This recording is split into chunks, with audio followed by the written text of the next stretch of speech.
Hi! నేను మీ doctor Vamsi. 'దొంగ police', 'వీరి వీరి గుమ్మడి పండు', 'ఏడు పెంకులాట', 'కర్ర బిల్ల', 'ఒంగుడు దూకుడు', 'తొక్కుడు బిళ్ళ', 'బొంగరాలాట', 'పులి మేక', 'బుర్రల బండి', 'టైర్ ఆటలు', 'అచ్చంగండ్లు', 'సీతారాములు'. వీటిని వింటుంటే చిన్నప్పుడు నేను మా తాతగారి ఊర్లో గడిపిన ఎండాకాలం సెలవులు, మన చుట్టుపక్కల ఇళ్లల్లో ఉన్న మన ఏజ్ పిల్లలతో చేసిన ఫ్రెండ్‌షిప్, తాత బామ్మల దగ్గర తీసుకున్న రూ. 100, వాటితో అందరం కలిసి కొనుక్కున్న బంతులు, పంచుకున్న చిరుతిండ్లు, ఆటల్లో నేను ఓడిపోయిన గోలీలు, గెలిచిన బొంగరాలు, కింద పడి తగిలిన దెబ్బలు గుర్తొస్తున్నాయి. అవి మనం ఆడిన ఆటలాడడం కంటే మన జీవితంలో ఎలా ఉండాలో నేర్పించిన బంగారు బాటలు అని నేను నమ్ముతాను. మనం చిన్నప్పుడు ఆడిన ఆటలు ఆడాలంటే మనకు కావాల్సినవి. అవి కర్ర, బిల్ల, ఏడు పెంకులు లాంటివి అన్నీ మన చుట్టే ఉండేవి. లేదంటే మనమే వాటిని తయారు చేసుకునేవాళ్ళం. ఆట వస్తువులను తయారు చేసుకోవడానికి మనకు కావాల్సింది డబ్బు కాదు, మన శ్రమ. శ్రమతో సాధించింది ఏదైనా, ఉదాహరణకి కర్ర బిల్ల ఆడటానికి నేను చేసుకున్న ఒక కర్ర అయినా కావచ్చు. అది చేసిన తర్వాత వచ్చే ఆనందం మనం డబ్బుతో వెలకట్లేం. ఇదే ఆటలాడుతూ నేను నేర్చుకున్న మొదటి పాఠం. ఆ రోజుల్లో రూ. 5తో వచ్చిన ఆనందం ఈరోజు రూ. 1000 ఖర్చు పెట్టినా రావట్లేదు. కారణం, డబ్బులున్నాయి కానీ ఆడుకోవడానికి స్నేహితులు లేరు. ఈ రోజుల్లో ఆడే వీడియో గేమ్స్‌కి ఎంత ఖర్చు పెట్టినా ఆనందం లేదు, రానే రాదు. సెలవులు రాగానే మనం పల్లెటూరుకి వెళ్ళేవాళ్ళం. వెళ్ళిన వెంటనే మన ఫ్రెండ్స్ వాళ్ళు ఎవరొచ్చారో కనుక్కొని టీమ్స్‌గా మారి అన్ని ఆటలు ఆడేవాళ్ళం. ఆట గెలవాలంటే అందరూ బాగా ఆడాలనే టీమ్ స్పిరిట్ నేను నేర్చుకున్న రెండో పాఠం. ఆట పొద్దున్నే 9కి అనుకుంటే కరెక్ట్ టైంకి మొదలయ్యేది.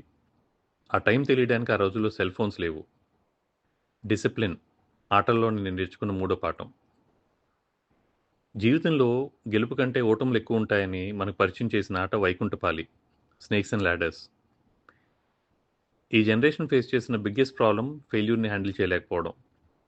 ఎగ్జామ్లో ఫెయిల్ అవ్వడం, love failure, job interview clear చేయలేకపోవడం, ఈ ప్రాబ్లమ్స్కే చాలా స్ట్రెస్ ఫీల్ అవుతున్నారు. కొంతమంది సూసైడ్స్ కూడా చేసుకుంటున్నారు. ఒక ఎలక్షన్లో ఓడిపోతే మళ్ళీ గెలవడానికి 5 సంవత్సరాలు వెయిట్ చేయాలి. ఐఐటీ లాంటి కాంపిటేటివ్ ఎగ్జామ్లో ర్యాంక్ రాకపోతే ఆ ఎగ్జామ్ మళ్ళీ ఇవ్వడానికి 1 సంవత్సరం వెయిట్ చేయాలి. ఒక ఇంటర్వ్యూలో ఫెయిల్ అయితే ఇంకో ఇంటర్వ్యూలో సక్సెస్ అవ్వడానికి కొన్ని నెలలు లేదా వారాలు వెయిట్ చేయాలి. మనం ఓడిపోయిన కొన్ని నిమిషాల్లో లేదా కొన్ని గంటల్లో మనకి గెలిచే అవకాశం మళ్ళీ వచ్చేది కేవలం ఆటల్లోనే. ప్రతి ఓటమి తర్వాత ఒక గెలిచే అవకాశం ఉంటుంది అనే నిజం నేను నేర్చుకున్న నాలుగో పాఠం. ఆటల్లో ఉన్న అద్భుతం ఏమిటంటే గెలిచినవాడు ఆనందంతో వెళ్తాడు, ఓడినవాడు అనుభవంతో వెళ్తాడు. ఆట ఆడిన ప్రతి ఒక్కరూ గ్రౌండ్ నుంచి వెళ్ళిపోయేటప్పుడు ఏదో ఒకటి నేర్చుకునే వెళ్తారు. ఈ ఆటలాడుతూ ప్రైమరీ స్కూల్లో పెరిగిన మనం హై స్కూల్లో గోన్ సంచులాట, ఖోఖో, కబడ్డీ, షటిల్, క్రికెట్ ఆడుతూ పెరిగాం.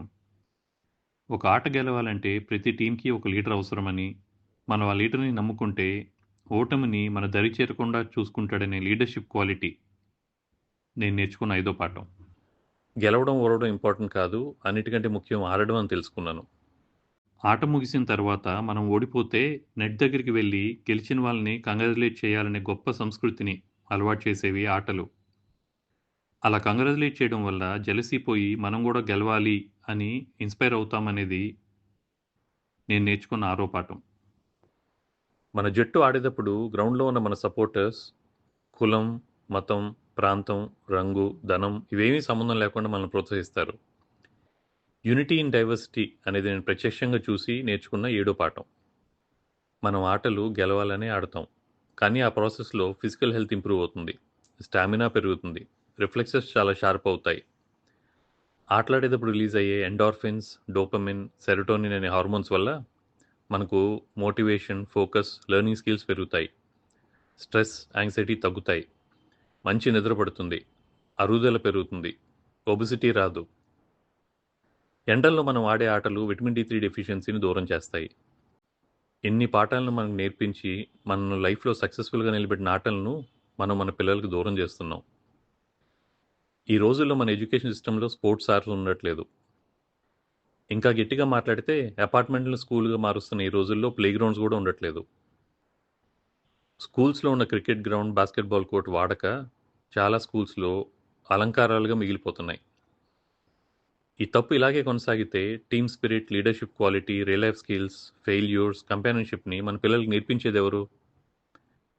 మనం మన పిల్లలను ఆటలాడడానికి ప్రోత్సహిద్దాం. మనకి స్కూల్ రోజుల్లో రోజుకో గంట స్పోర్ట్స్ పీరియడ్ ఉండేది.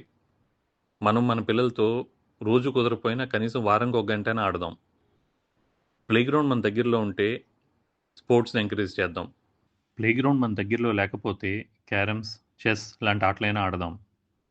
వాళ్ళని మంచి సిటిజన్స్‌గా తీర్చిదిద్దుదాం. నేను ఆడిన ఆటల గురించి చెప్పాను. మీరు ఇవి కాకుండా చిన్నప్పుడు ఇంకేమైనా ఆటలు ఆడుంటే వాటిని తప్పకుండా కామెంట్ బాక్స్‌లో షేర్ చేయండి. నేను గూడా తెలుసుకుంటాను. మనతో ఉండే నలుగురి కోసం 4 మంచి మాటలు. నచ్చితే లైక్ చేయండి, సబ్స్క్రైబ్ చేయండి. అలాగే నలుగురికి తప్పకుండా షేర్ చేయండి. Thank you for watching.